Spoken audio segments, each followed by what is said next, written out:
Feminism. Oops. Did I utter an anti-male, pro-female concept prevailing in society? I don't think so.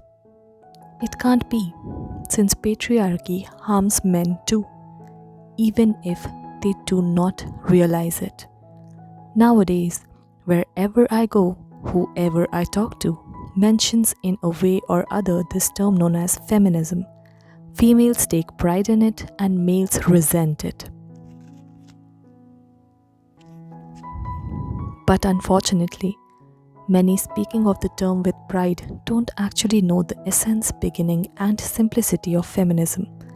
It is a term that should not have any discussion, since it's not an ambiguous but definite term with one simple specific meaning. It's just equality between male and female. Charles Fourier, a male French philosopher, coined the term feminism in 1837. His concern was simply to liberate every human individual, man, woman, and child in two senses: education and the liberation of human passion. But this definition needs to be elaborated further so that the chauvinists or sexists cannot use it to their benefit. This practice, unfortunately, is prevailing largely in the world, and especially in my country, India, on a massive scale to this day. Before we discuss that, let me introduce you to a few facts. Chauvinism means excessive or prejudiced support for one's own cause, group, or sex. That shows a hint of selfishness, doesn't it? Sexism means discrimination against people because of their sex. Anything unfair to males and females just because of their gender is sexism. So, if we graph it, there is this big circle of gender. This encircles males, females, lesbians, gays, bisexuals, transgenders, queers, and if there is any other class of sexuality that is not discovered as yet. Let's name this circle equality. Now, just circle out male and female, making it a smaller circle inside the big circle. This, my friend, is called feminism. So, equality concerning specifically the male and female genders is called feminism. Simple, isn't it?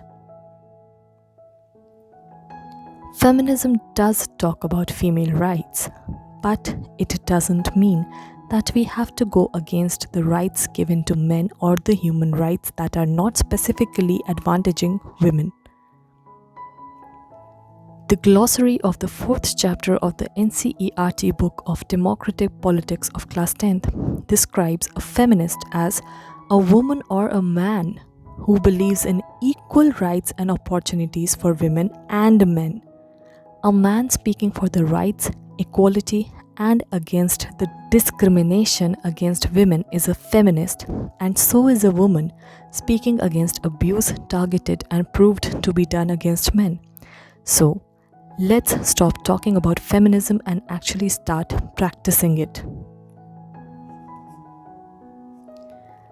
I have given my metro seat to an elder man who is more tired than me and is in more need of it than me at times.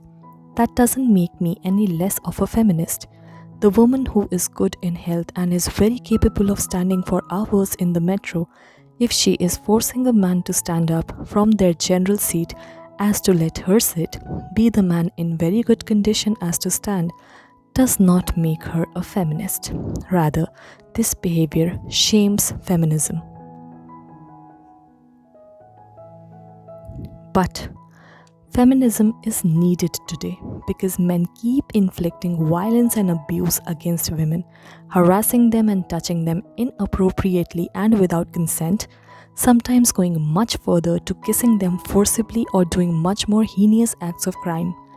Women are always observed and expected to perform according to a mold desired by the patriarchal society and its units, and when do not conform, they get condemned and even face punishment, which in the worst cases is death. Feminism considers the pain and distress inflicted on both the genders equally.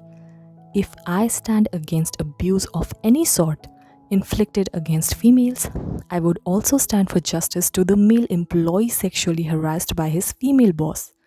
That makes equality, doesn't it? Considering the males and females in the same pain in all matters. Women, however, still have to keep fighting against patriarchy and for basic rights related to body autonomy and employment. In feminism, where women need upliftment, their cause would be supported, and where males are discriminated, they would be provided justice. Now, that is what makes feminism. Stand against patriarchy, but don't hinder someone's human rights. That would mean to oppose humanity. I wouldn't like to only become Furrier or bell hooks, but Deepika Bhardwaj too. I would clap for Ram Prakash Chugh and oppose 498A and any other such laws.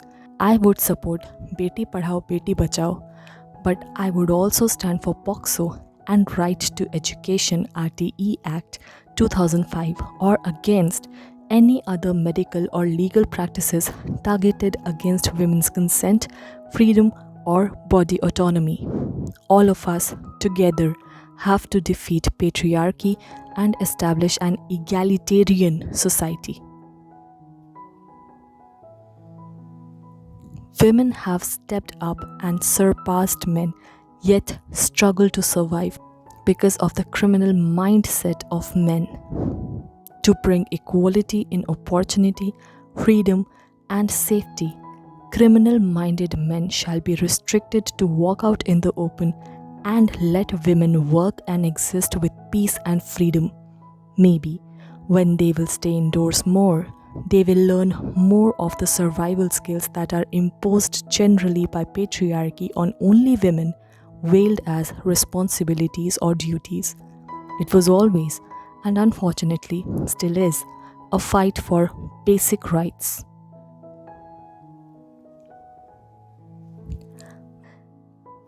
My blood boils even thinking of, let alone reading or hearing about, a male partner raising his voice, eyes, or demeanor against his partner.